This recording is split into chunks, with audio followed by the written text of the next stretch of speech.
96.5 The Fox, Bismarck Mandan's classic rock station, free beer, hot wings every weekday morning. We've been talking about it for a few weeks. The Music Equals Love Tour coming to the Bismarck Event Center Tuesday, March 24th. Hart and Joan Jett and the Blackhearts, and it is my honor to be joined on the phone by Ann Wilson. Ann, how are you this afternoon? I'm very fine, thank you. Now, you're going to be playing quite a few shows on the Music Equals Love Tour with Joan Jett and the Blackhearts, including this show coming up in Bismarck as a female-fronted rock and roll band that kind of struggled to be taken seriously early on and maybe still struggles sometimes. How awesome is it that so many years later you're now doing a show with another female-fronted band that's kind of maybe had the same struggles? Oh, it's going to be awesome. I mean, Joan's killer. She's the real deal, and her band is... they're at the top of their form, and it's going to be a really interesting show. It's going to be unusual and pure, real, down-to-earth thing. And another exciting thing I think about this tour that you're doing, the Music Equals Love Tour with Joan Jett and the Blackhearts, is the fact that Hart was inducted into the Rock and Roll Hall of Fame a few years ago, and this year Joan Jett and the Blackhearts are being inducted. What kind of advice would you give to the band as they get ready to play this big concert in front of all these legends? Because I'm sure there's got to be some nervousness to it. The thing for her to remember is that it's only one night, and that'll be a really surreal night, and everyone's going to bow and scrape and say, like, you are so fabulous and fantastic and wonderful, and she is, and then the next day she'll go back to work, and that's what's important is the rest of the world. She's lucky because they get to be inducted in Cleveland, where the real Rock and Roll Hall of Fame is. We were inducted in L.A., so we had to go through this whole L.A. thing on top of it. It'll be a fun night, but it'll be a surreal night, and certainly memorable. She'll never forget it. Now, there's a lot of controversy now surrounding the whole idea of the Rock and Roll Hall of Fame. You've got a lot of bands that are coming out and saying, if we get inducted, we don't know that we'll accept the honor. How does that feel when you hear other bands say that, being a band that has been inducted? Well, every band feels that way because it's a political institution. There's all these politics that have to happen to get you inducted. So for rock and rollers, that's a red flag of it being not authentic to rock and roll's rebellious style beginnings. The real thing is just accept the honor. It's your peers. Just accept it and go on and go out there and go back to work and play rock and roll. If you are bothered by the politics of it so much that you want to make a big stink about it, then don't take the award, But be prepared for people to not think you're cool. I mean, they're going to go, God, what babies, That's going to have a negative repercussion on their fans. Their fans are going to be upset that they didn't accept it.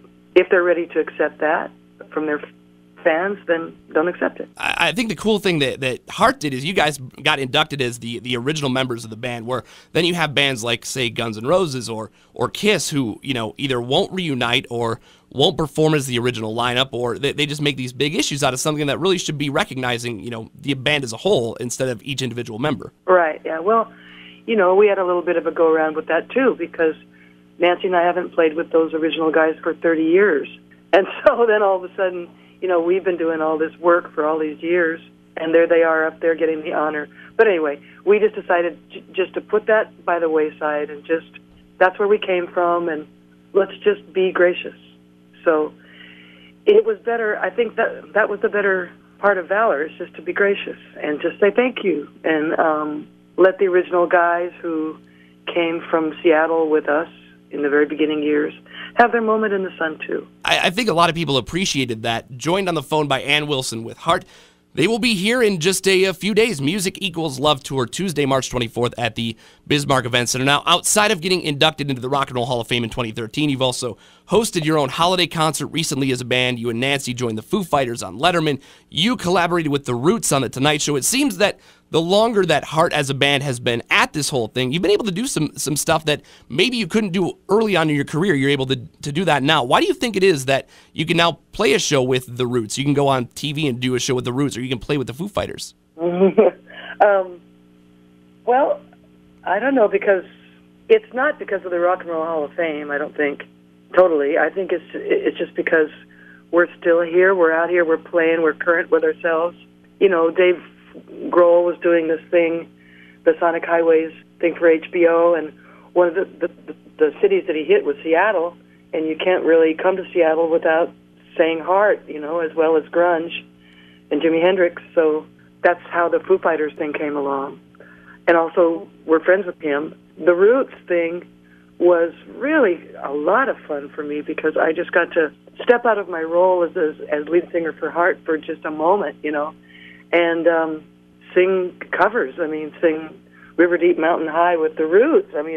For me, it was a big thrill. I was the fan that night. How do you think performing with a band like the Foo Fighters or even the Roots to maybe a different audience that hasn't experienced Heart, how do you think maybe that changed the perception that people may have had of the band? Yeah, it definitely, hopefully gave people the idea that Heart isn't one-dimensional. It can do, there's Nancy by herself, there's Ann by herself, and when they get together, there's Heart. Yeah, that we can do a lot of things. We can really do a lot of things. You talked a little bit about the Seattle rock scene, and obviously you had Jimi Hendrix and you had Heart, and then you had this massive grunge explosion. How does it feel to share the stage with people like Dave Grohl and Jerry Cantrell, who kind of came along in the Seattle scene, 10, 20 years after Heart really had their first successes? Oh, it's great because they're great musicians, and they're originals. And coming from Seattle like they do, we can recognize a core essence of the Seattle thing in each other, and it just fits. It just fits, and it's a multi-generational thing. When I play, Jerry and I are good friends, and so whenever we play together, it's out of a sense of friendship. When we play with the Foo Fighters on the 4th of July in RFK Stadium, it's going to be that too. It's going to be friendship, and it's just going to be an amazing day. Those moments when we play together is going to have a real Seattle edge. Once again, joined on the phone by Ann Wilson from Heart. Music Equals Love Tour. It will be at the Bismarck Event Center Tuesday, March 24th. Let's talk about that tour. You're doing some dates with Joan Jett and the Blackhearts, including this show in Bismarck. Having been at this for so many years and being on the road for so many years and doing everything that you've done, how do you try and make your tours different from one another? Well, we don't have to try very hard. They're all different from each other because we never do the same set twice. Maybe we will for a few days, and then we switch it up, We're just really conscious of each time we go out, we want to give the fans something more. It's really important to Nancy and to me that we don't end up being cartoons of our former selves, We really want to keep moving forward and keep trying to push the envelope. So each tour is a little bit different for that reason. How do you go about preparing a set list? You said that the set list might change up every few days, but obviously with a band like Heart, who's had so many big hits that people want to hear, how do you go about, balancing the songs that everybody maybe knows and loves, and then you've got obviously new records out? How do you go about balancing all of that? We push as much new stuff on people as we possibly can, but you get the message really clearly when you've gone too far. When they're like, oh my God, what is this new stuff? You can give them just so much new stuff, and then you got to give them a Barracuda. You have to play Barracuda, which is still fun to play, thank goodness. And but that's what we're always trying to do. Is we're always trying to weight it so that there's as many new ideas as possible. And we sometimes take the old songs and revisit them and stretch them out a little bit in new ways, too. Is it tough playing some of those older songs that maybe you don't really have a connection with anymore? Maybe you wrote it at a time in your life when things were very different. Is it tough to go on stage night in and night out and maybe play some of those songs? Yeah, it is. But if it ever gets to the point where we really can't stand playing a song, we definitely just put it on the shelf because we're not going to go out there and do stuff we hate. We're just not going to do that. That's not us. Too important to be real and to really be present out there for people and really enjoying what you do. They come to see you in the flesh, enjoying what you do.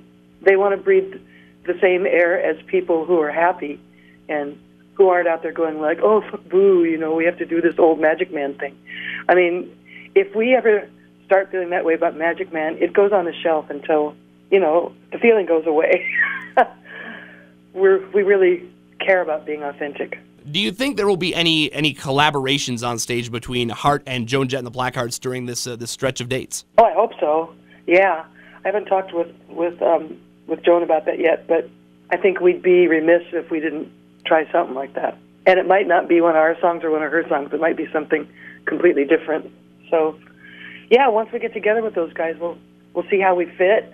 We played a couple of shows with them in the past, but single shows with them in the past, but never together long enough to really get to know them as people. So this will be a really cool opportunity to, maybe hang out and jam a little bit on one of the buses and find a song that we could take up on stage. Who knows? Now, a while back, you did a tour with Jason Bonham and capped off every show with a collaborative Led Zeppelin kind of jam. Do you think there'll be a Led Zeppelin tune in the set list at some point?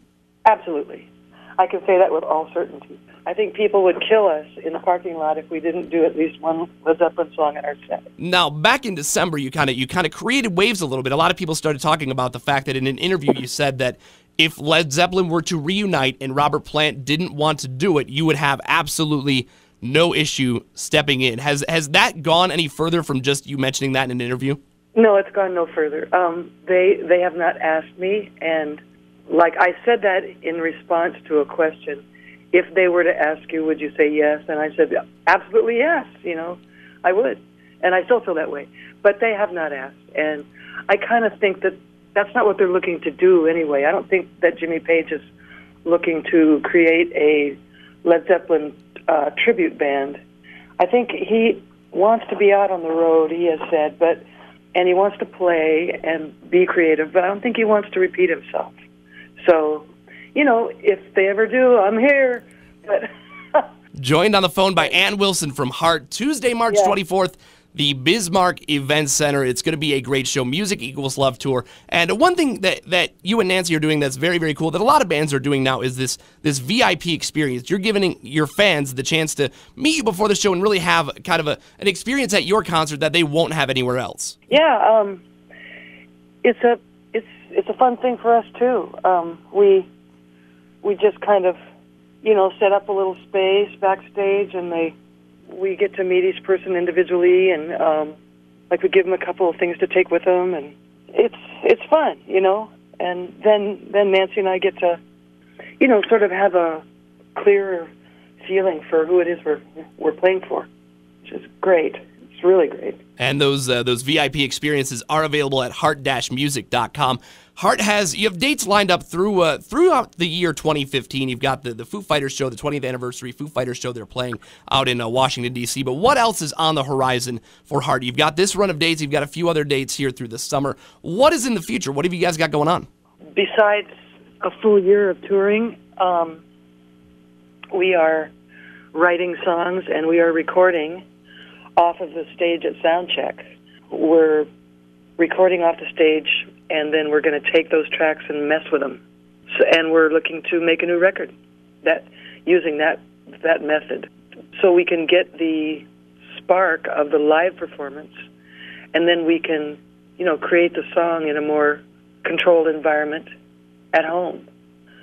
So there'll be new songs, there'll be some covers, and that's what we're doing. So we're touring and recording. It's still a very busy time to be a member of Heart. Again, Tuesday, March 24th, the Bismarck Event Center. It is the Music Equals Love Tour. Heart, Joan Jett and the Blackhearts, more seats just released. We're looking forward to having a ton of fun Tuesday, March 24th. And Ann, I've got to tell you, it has been an honor to spend some time on the phone with you, and I'm looking forward to seeing the show. Thank you very much. Thanks for talking with me. It's been cool.